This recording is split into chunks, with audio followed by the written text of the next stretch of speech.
Une fois, sur le minuit lugubre, pendant que je méditais, faible et fatigué, sur maint précieux et curieux volume d'une doctrine oubliée, pendant que je donnais de la tête, presque assoupie, soudain, il se fit un tapotement, comme de quelqu'un frappant doucement, frappant à la porte de ma chambre.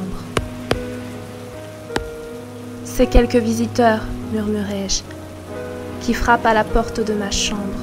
Ce n'est que cela, et rien de plus. » Ah, distinctement, je me souviens que c'était dans le glacial décembre, et chaque tison brodait à son tour le plancher du reflet de son agonie. Ardemment, je désirais le matin.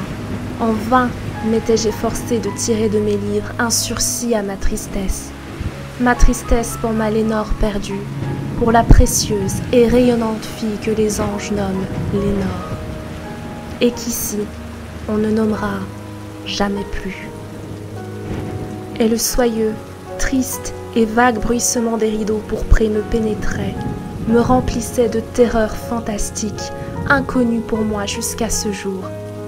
Si bien qu'enfin, pour apaiser le battement de mon cœur, je me dressai, répétant: « C'est quelques visiteurs qui sollicitent l'entrée à la porte de ma chambre, quelques visiteurs attardés sollicitant l'entrée à la porte de ma chambre. C'est cela même, et rien de plus. » Mon âme en ce moment se sentit plus forte.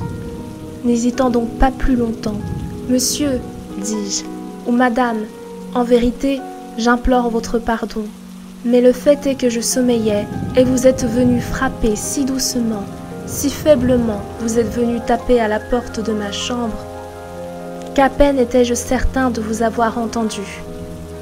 Et alors, j'ouvris la porte toute grande, les ténèbres, et rien de plus. Scrutant profondément ces ténèbres, je me tins longtemps, plein d'étonnement, de crainte, de doute, rêvant des rêves qu'aucun mortel n'a jamais osé rêver. Mais le silence ne fut pas troublé, et l'immobilité ne donna aucun signe, et le seul mot proféré fut un nom, chuchoté. Lénore. C'était moi qui le chuchotais, et un écho à son tour murmura ce mot. Lénore. Purement cela, et rien de plus. Rentrant dans ma chambre et sentant en moi toute mon âme incendiée, j'entendis bientôt un coup un peu plus fort que le premier. « Sûrement, dis-je, sûrement, il y a quelque chose aux jalousies de ma fenêtre. Voyons donc ce que c'est et explorons ce mystère. Laissons mon cœur se calmer un instant et explorons ce mystère. C'est le vent et rien de plus. » Je poussai alors le volet et, avec un tumultueux battement d'ailes, entra un majestueux corbeau, digne des anciens jours. Il ne fit pas la moindre révérence. Il ne s'arrêta pas, il n'hésita pas une minute, mais avec la mine d'un lord ou d'une lady, il se percha au-dessus de la porte de ma chambre. Il se percha sur un buste de Pallas juste au-dessus de la porte de ma chambre, et il se percha, s'installa, et rien de plus. Alors cet oiseau d'ébène, par la gravité de son maintien et la sévérité de sa physionomie, induisant ma triste imagination à sourire. « Bien que ta tête, lui dis-je, soit sans huppe et sans cimier, tu n'es certes pas un poltron, lugubre et ancien corbeau, voyageur parti des rivages de la nuit. Dis-moi, quel est ton nom, seigneurial aux rivages de la nuit plutonienne ?» Le corbeau dit « Jamais plus ». Je fus émerveillé que ce disgracieux volatile entendît si facilement la parole, bien que sa réponse n'eût pas un bien grand sens et ne me fût pas d'un grand secours, car nous devons convenir que jamais il ne fut donné à un homme vivant de voir un oiseau au-dessus de la porte de sa chambre, un oiseau ou une bête sur un buste sculpté au-dessus de la porte de sa chambre, se nommant d'un nom tel que jamais plus. Mais le corbeau, perché solitairement sur le buste placide, ne proféra que ce mot unique, comme si, dans ce mot unique, il répandait toute son âme. Il ne prononça rien de plus, il ne remua pas une plume, jusqu'à ce que je me prisse à murmurer faiblement D'autres amis se sont déjà envolés loin de moi. Vers le matin, lui aussi, il me quittera comme mes anciennes espérances déjà envolées. L'oiseau dit alors « Jamais plus ». Tressaillant au bruit de cette réponse jetée avec tant d'à-propos, « Sans doute, dis-je, ce qu'il prononce est tout son bagage de savoir, qu'il a pris chez quelques maîtres infortunés que le malheur impitoyable a poursuivi ardemment, sans répit, jusqu'à ce que ses chansons n'eussent plus qu'un seul refrain, jusqu'à ce que le de profundis de son espérance eût pris ce mélancolique refrain. Jamais, jamais plus. Mais le corbeau, induisant encore toute ma triste âme à sourire, je roulai tout de suite un siège à coussin en face de l'oiseau et du buste et de la porte.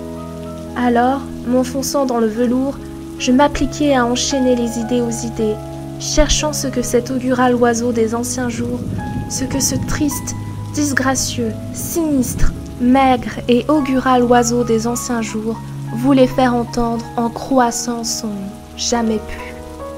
Je me tenais ainsi, rêvant, conjecturant, mais n'adressant plus une syllabe à l'oiseau, dont les yeux ardents me brûlaient maintenant jusqu'au fond du cœur. Je cherchais à deviner cela, et plus encore, ma tête reposant à l'aise sur le velours du coussin que caressait la lumière de la lampe. Ce velours violet caressé par la lumière de la lampe que sa tête, à elle, ne pressera plus. Ah, jamais plus. Alors, il me sembla que l'air s'épaississait, parfumé par un encensoir invisible que balançaient des séraphins, dont les pas frôlaient le tapis de la chambre. « Infortuné !» m'écriai-je. « Ton Dieu t'a donné par ses anges, et il t'a envoyé du répit et d'une épintesse dans tes ressouvenirs de Lénore. Bois, oh, bois ce bon épintesse, et oublie cette Lénore perdue. » Le corbeau dit « Jamais plus. » Prophète, dis-je, être de malheur, oiseau ou démon, mais toujours prophète, que tu sois un envoyé du tentateur, ou que la tempête t'ait simplement échoué, naufragé, mais encore intrépide, sur cette terre déserte, ensorcelée, dans ce logis par l'horreur hantée. Dis-moi sincèrement, je t'en supplie, existe-t-il ici, un baume de Judée? Dis, je t'en supplie. Le corbeau dit, jamais plus. Prophète, dis-je, être de malheur, oiseau ou démon, toujours prophète, par ce ciel tendu sur nos têtes, par ce Dieu que tous deux nous adorons. Dis à cette âme chargée de douleur si, dans le paradis lointain, elle pourra embrasser une fille sainte que les anges nomment Lénore, embrasser une précieuse et rayonnante fille que les anges nomment Lénore. Le corbeau dit, jamais plus. Que cette parole soit le signal de notre séparation, oiseau ou démon, hurlai-je en me redressant. Rentre dans la tempête, retourne au rivage de la nuit plutonienne. Ne laisse pas ici une seule plume noire comme souvenir du mensonge que ton âme a proféré. Laisse ma solitude inviolée, quitte ce buste au-dessus de ma porte, arrache ton bec de mon cœur et précipite ton spectre loin de ma porte. Le corbeau dit « Jamais plus ». Et le corbeau, immuable et toujours installé sur le buste pâle de Pallas, juste au-dessus de la porte de ma chambre. Et ses yeux ont toute la semblance des yeux d'un démon qui rêve, et la lumière de la lampe, en ruisselant sur lui, projette son ombre sur le plancher, et mon âme, hors du cercle de cette ombre qui gît, flottante sur le plancher, ne pourra plus s'élever. Jamais plus.